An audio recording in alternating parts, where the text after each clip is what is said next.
Now, before we head over to the weather wall to do your full forecast, I want to talk about some lightning. A bolt of lightning reached 500 miles across 3 states, and it's the new record for the longest flash. The World Meteorological Organization says that a single bolt in 2020 stretched for nearly 500 miles across Texas, Louisiana, and Mississippi. The flash was cloud to cloud, so there was no danger on the ground, but the flash was spotted by a satellite. A normal flash of lightning doesn't stretch for more than 10 miles.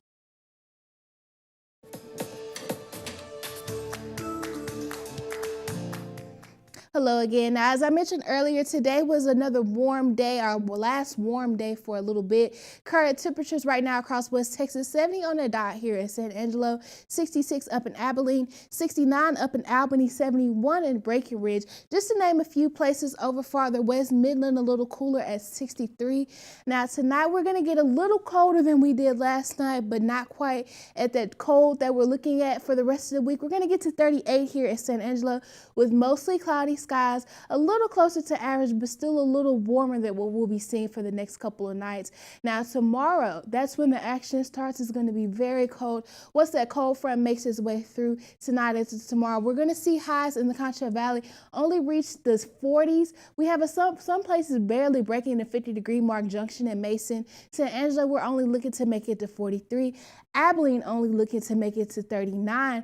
Baird, Albany, some other places only making it to either the upper 30s or lower 40s tomorrow. Now, I mentioned this earlier as well. We have that winter storm warning that's in effect for our entire viewing area. The main threats we're looking at as little as 1 inch and as big as 5 inches of snow or ice accumulation.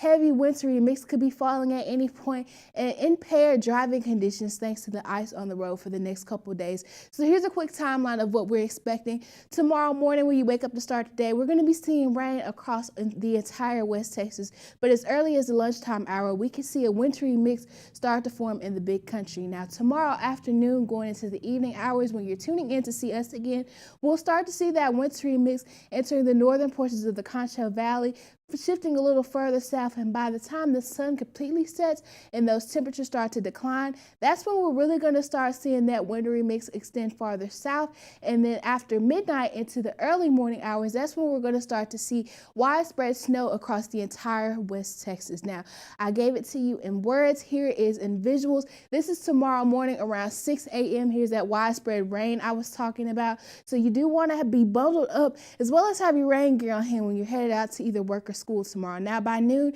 that's when we see that wintry mix start to make its way into the big country. The Concho Valley still seeing that rain. By about 6 p.m. when you're looking to tune in with us, we start to see that snow kind of making its way into the big country, and then the wintry mix moving its way south into the Concho Valley. And then by midnight, only the I-10 corridor will be left with rain. The rest of us either ice or snow at that point. And then by 6 a.m. on Thursday, that's when we'll really see all of us covered with some type of icy or frozen precipitation, whether that's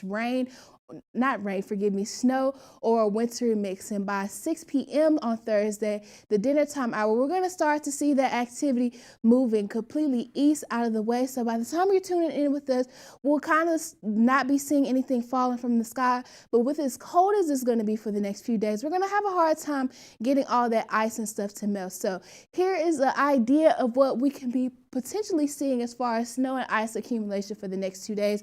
Up in Abilene, just over 2.5 inches for their total accumulation.